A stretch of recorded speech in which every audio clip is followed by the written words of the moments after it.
Un pays de 500 000 habitants, plus petit qu'une ville comme Marseille. Un archipel perdu au milieu de l'Atlantique qui dispute sa toute première Coupe du Monde. Et pourtant, ce pays vient de faire trembler la planète entière. Écoute bien ces faits, parce qu'ils sont à peine croyables.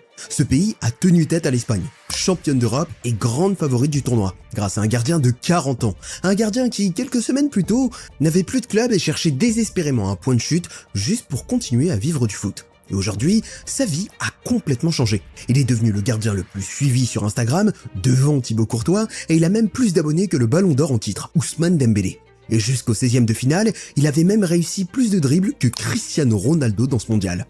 Dans cette même équipe du Cap-Vert, il y a un joueur qui a tenu tête à Messi, à Yamal, à Valverde, à Pedri. Sauf que ce joueur-là, il y a quelques années, travaillait dans une banque, jouait au foot à temps partiel. Il a été recruté en équipe nationale de la manière la plus bizarre que tu verras jamais pour un footballeur de ta vie. Cette équipe n'a perdu aucun match en 90 minutes de tout le tournoi. Elle a poussé l'Argentine de Messi jusqu'à la dernière minute de la prolongation, au point que Messi est sorti totalement épuisé. Elle a failli faire pleurer Zlatan Ibrahimovic, le mec le plus arrogant du foot, celui qui ne s'incline devant personne. Et elle a fait vibrer la planète entière, jusqu'au président de la FIFA qui les a remerciés en personne. Tout ça pour un pays qui joue sa première Coupe du Monde. Alors, comment c'est possible? Reste jusqu'au bout parce que ce que le Cap-Vert a fait, c'est un miracle. Et je vais te raconter du début à la fin comment ils l'ont écrit. Le 3 juillet à Miami, 16e de finale de la Coupe du Monde. D'un côté, l'Argentine de Messi, championne du monde en titre et numéro 2 mondial. De l'autre, le Cap-Vert, un archipel de 500 000 habitants qui dispute sa toute première Coupe du Monde. Sur le papier, c'est le plus gros déséquilibre qu'on puisse imaginer. Personne ne donne la moindre chance au Cap-Vert. Sauf que sur le terrain, il s'est passé autre chose. Dès le coup d'envoi, les requins bleus font un truc que personne n'attendait. Ils jouent. Ils se contentent pas de défendre à 11 devant leur but, ils pressent, ils courent, ils harcèlent les Argentins sur chaque ballon, sans jamais s'arrêter. Un rythme de dingue tenu par des joueurs qui refusent de se sentir inférieurs. Et petit à petit, tu vois les Argentins commencer à fatiguer, à subir ce pressing incessant. Messi ouvre quand même le score à la 29e minute, son 20e but en Coupe du Monde, un record absolu. Et là, tout le monde se dit, voilà, c'est fini, l'Argentine déroule. Sauf que non, le Cap-Vert ne lâche rien. Et à la 59e minute, Deroy Duarte égalise, à bout portant, son tout premier but avec la sélection, 1-1. Et là, c'est pas juste le stade, c'est le monde entier qui n'en revient pas. Et à partir de là, c'est le récital de Vozinha. Le gardien de 40 ans, qu'on va détailler juste après, sort l'impossible. À la 63e minute, il repousse Messi lancé seul. À la 72e, il détourne un coup franc de Messi. Et dans le temps additionnel, alors que l'Argentine obtient un coup franc parfait pour Messi aux abords de la surface, le genre de situation où il marque les yeux fermés, Vozinha repousse encore. Il dit non à Messi, encore et encore. Les Argentins, eux, ne savent plus quoi faire, ils sont épuisés. Ce petit pays leur a couru dessus pendant 90 minutes. Et maintenant, c'est le champion du monde qui joue la montre, qui cherche à gagner du temps, qui attend juste la fin. Parce qu'en face, ils ont compris qu'ils ne pouvaient plus rien faire de plus. Messi lui-même avouera après le match qu'il était épuisé. Même le sélectionneur argentin, Scaloni, l'a reconnu plus tard. Cette équipe ne sait pas ce que veut dire abandonner. Par moments, ça m'a rappelé notre match contre l'Arabie Saoudite. Et cette phrase prend tout son sens quand tu vois ce qui se passe ensuite. Mais avant de te raconter cette fin de match complètement folle, si t'aimes gagner un peu d'argent pendant ton temps libre, ou même juste en jouant à des jeux sur ton téléphone, ça tombe bien. Freecash te récompense en argent réel pour des tâches toutes simples. Jouer à des jeux mobiles, répondre à des sondages, tester des applis, etc. Et je te rassure tout de suite, c'est du sérieux. Ils sont plus de 60 millions à l'utiliser. Plus de 300 millions de dollars ont déjà été payés. Et la plateforme est notée excellent sur Trustpilot avec près de 300 000 avis. Le principe est simple. Tu ouvres Freecash, tu choisis une offre, par exemple un jeu, tu le lances et t'accumules des récompenses au fur et à mesure que tu avances. La plupart des tâches prennent 5 à 10 minutes et pense bien activer le suivi de l'appli, sinon tes récompenses ne sont pas comptabilisées. Et tu fais ça quand tu veux, devant la télé, dans les transports ou en attendant dans une file. Tu transformes juste du temps mort en argent de poche. Si tu veux tester, inscris-toi avec mon lien en description ou le QR code à l'écran. Dans plein de pays, tu reçois même 10 € de bonus rien qu'en lançant ta première offre. Et pour récupérer ton argent, c'est rapide. Tu retires à partir de 25 € par PayPal, carte cadeau Amazon et plein d'autres options. Et les paiements sont presque instantanés. Allez, maintenant, on retourne à la vidéo. On en était à la prolongation. Et là, le scénario devient encore plus fou. L'Argentine repasse devant en début de prolongation, et à ce moment-là, tout le monde voit l'Argentine qualifiée. Le rêve terminé pour le Cap-Vert. Sauf que ces joueurs n'abandonnent jamais. Sini Lopez Cabral arrache une égalisation d'une frappe absolument splendide. 2-2. Le Cap-Vert est en train de faire vaciller le champion du monde. Le Cap-Vert a même failli réaliser la plus grande remontée de l'histoire de la Coupe du Monde. Il a fallu un coup du sort pour les briser. À la 111e, sur un corner, un but contre son camp donne la victoire à l'Argentine. 3-2. C'est cruel, c'est injuste au vu du combat livré, mais c'est fini. Et juste après le match, il s'est passé un moment que Wozniak n'oubliera jamais. Il est allé voir Messi. Et avant même qu'il puisse dire quoi que ce soit, Messi l'a pris dans ses bras et lui a dit « Bravo, t'as été fantastique. Ton peuple doit être fier de toi. » Wozniak l'a remercié « Merci Léo, t'es le meilleur. » Puis il lui a demandé son maillot. Et Messi a souri « Bien sûr, je te le donnerai dans le tunnel après les interviews. » Wozniak a raconté ça avec une grande émotion.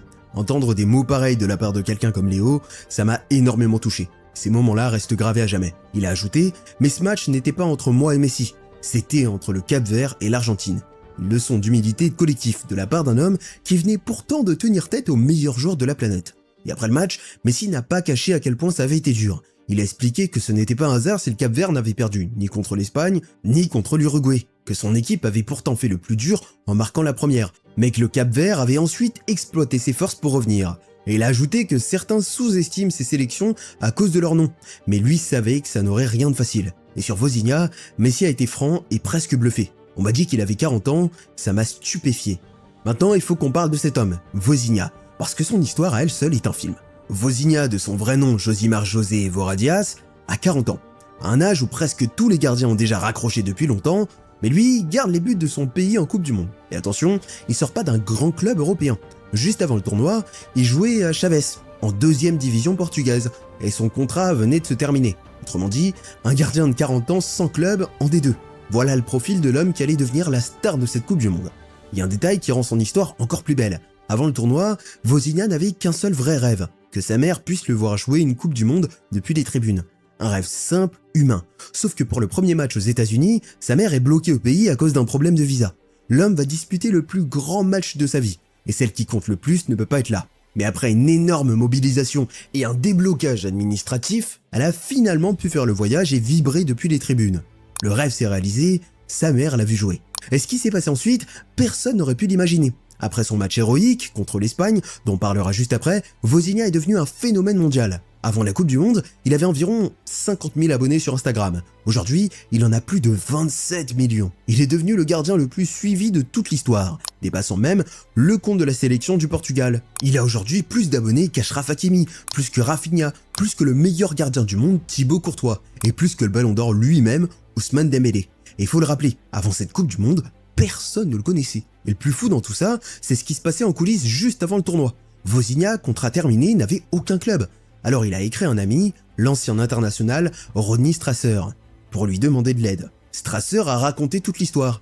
Wozniak lui a dit « Je sais que t'as beaucoup de contacts, je voudrais jouer encore 1 an ou 2. T'aurais pas quelqu'un qui pourrait m'aider ?»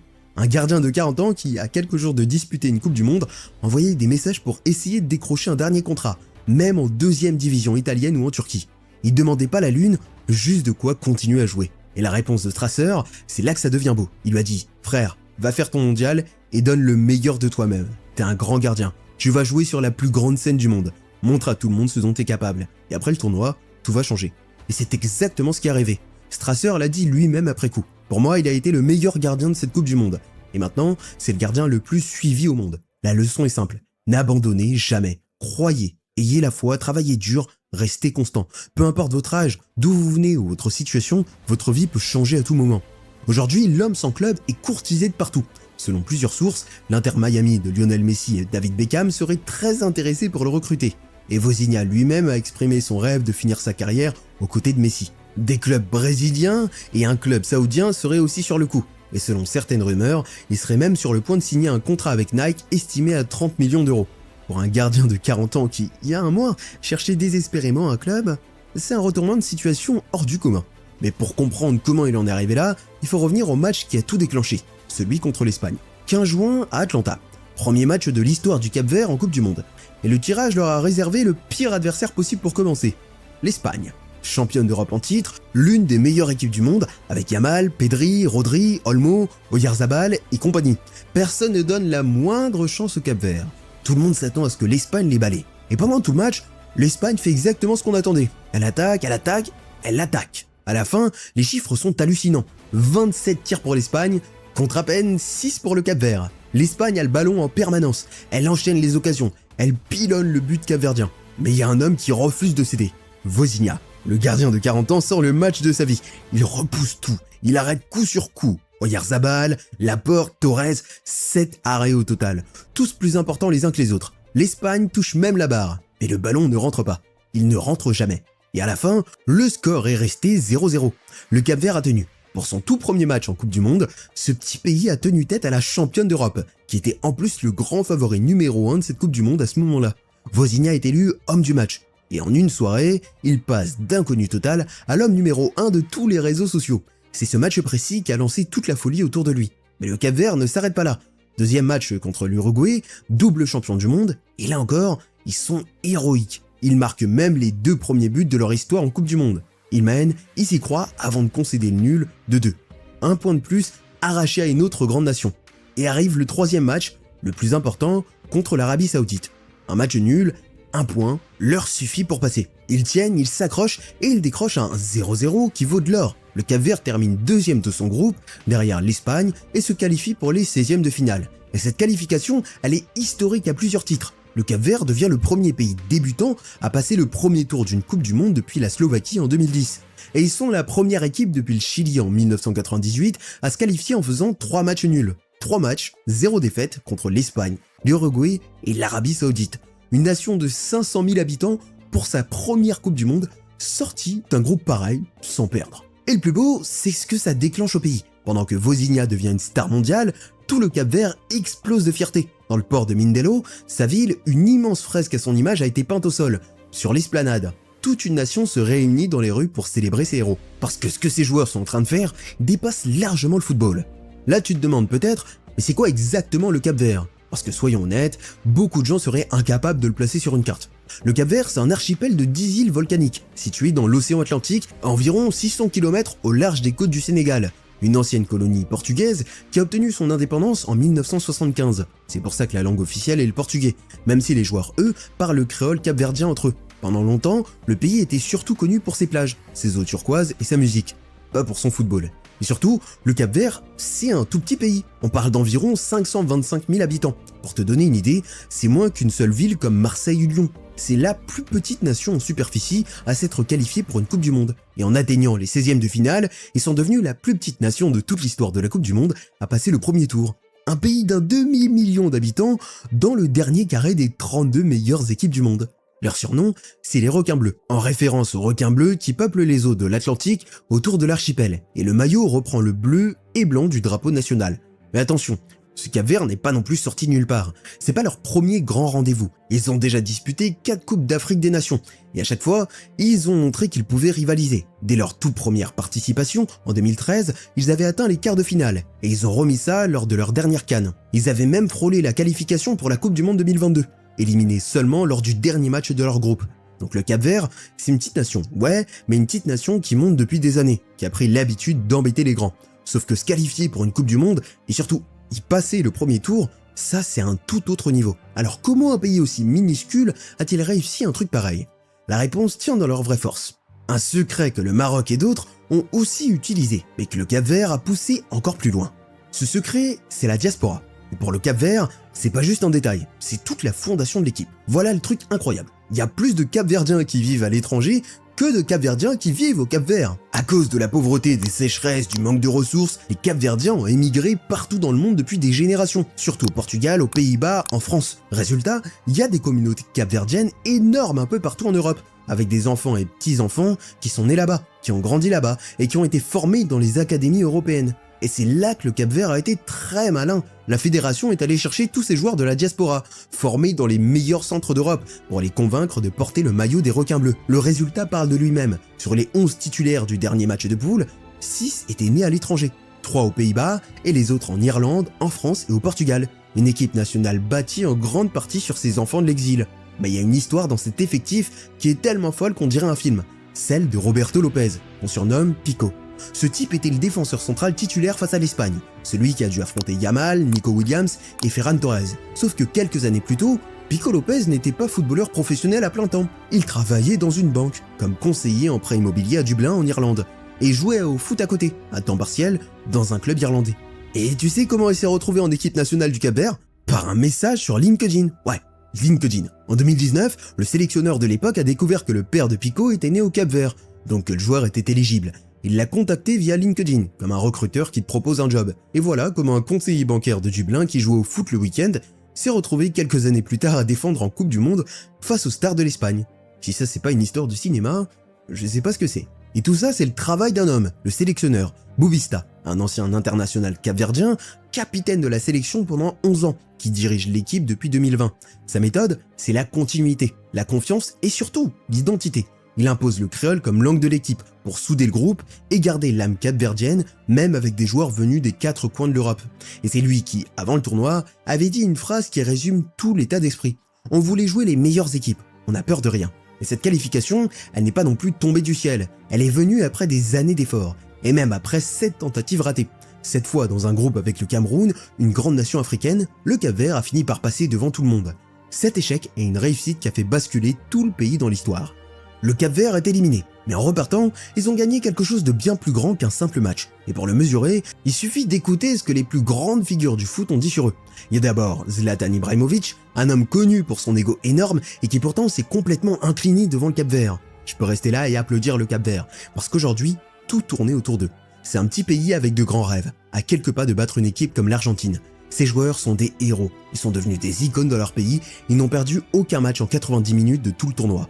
Personne au monde ne croyait que c'était possible, mais eux y croyaient. J'ai failli pleurer parce que j'adore ces moments-là. C'est ça le football, ils n'ont pas gagné la Coupe du Monde, mais ils ont écrit une histoire qui restera éternelle. Et parfois, la belle histoire reste plus grande que le vainqueur lui-même. Et même le président de la FIFA, Gianni Infantino, leur a rendu hommage publiquement. Il a écrit, de la part de toute la communauté mondiale du football, un immense merci au Cap-Vert, qui a fait battre tous nos cœurs à cette Coupe du Monde. Félicitations pour ce parcours inspirant jusqu'au 16e de finale. Ils ont des millions de nouveaux fans et ont montré l'essence même de ce tournoi. Quand le patron du football mondial s'arrête pour saluer une nation de 500 000 habitants, tu comprends que ce parcours a marqué la planète entière. Et au-delà des mots, il y a du concret. Pour ce parcours, le Cap-Vert va toucher environ 11 millions de dollars de la FIFA. Pour un pays de cette taille, c'est une somme énorme qui va pouvoir être réinjectée dans le football et les infrastructures. Sans parler des transferts que plusieurs joueurs vont décrocher cet été grâce à leur exposition mondiale. Mais le plus important, c'est ce que ce parcours représente. Wozniak l'a résumé avec une phrase magnifique. C'était la plus belle expérience de ma vie. On repart, un peu triste, mais satisfait, et la tête haute. On a montré au monde entier qu'on avait une belle équipe. On nous donnait 1% de chance et on a prouvé ce qu'on pouvait faire avec ce 1%. Aujourd'hui, ceux qui ne connaissaient pas le Cap-Vert savent maintenant où c'est et qui est le peuple capverdien. Et son coéquipier Pico Lopez a ajouté « Plus personne n'a besoin de demander où se trouve le Cap-Vert, maintenant ils le savent ». C'est ça le vrai exploit. Une petite nation, pour sa première Coupe du Monde, n'a pas gagné le tournoi, mais a gagné le respect du monde entier. Ils ont mis leur pays sur la carte, ils ont fait rêver des millions de gens, et ils ont prouvé une chose que tout le monde devrait retenir. La taille d'un pays ne définit pas la taille de ses rêves. Alors ouais, le Cap-Vert est rentré à la maison. Ils n'ont pas gagné la Coupe du Monde. Ils n'ont même gagné aucun match. Mais ils ont gagné quelque chose que l'argent ne peut pas acheter. Le cœur du monde entier. Ils ont prouvé qu'avec de la foi, du travail et un vrai projet, un petit pays pouvait tenir tête aux plus grandes nations de la planète. Ils ont prouvé qu'un gardien de 40 ans sans club pouvait devenir une star mondiale en quelques jours. Et ils ont prouvé, comme l'a si bien dit son ami René Strasser, qu'il ne faut jamais abandonner. Peu importe ton âge, d'où tu viens ou ta situation. Crois en toi, travaille et ta vie peut changer du jour au lendemain. C'est ça la vraie leçon du Cap-Vert. Et c'est pour ça que même sans trophée, ils resteront comme la plus belle histoire de cette Coupe du Monde. Et toi, qu'est-ce que tu retiens de ce parcours? Est-ce que le Cap-Vert est la plus belle surprise de ce mondial pour toi? Ou tu vois une autre équipe encore au-dessus? Dis-moi tout en commentaire. Et si cette histoire t'a touché, lâche un like, abonne-toi pour ne rien rater de cette Coupe du Monde, et on se retrouve très vite pour la prochaine. Si tu kiffes ce qu'on fait sur la chaîne, prends 2 secondes pour t'abonner. Merci beaucoup.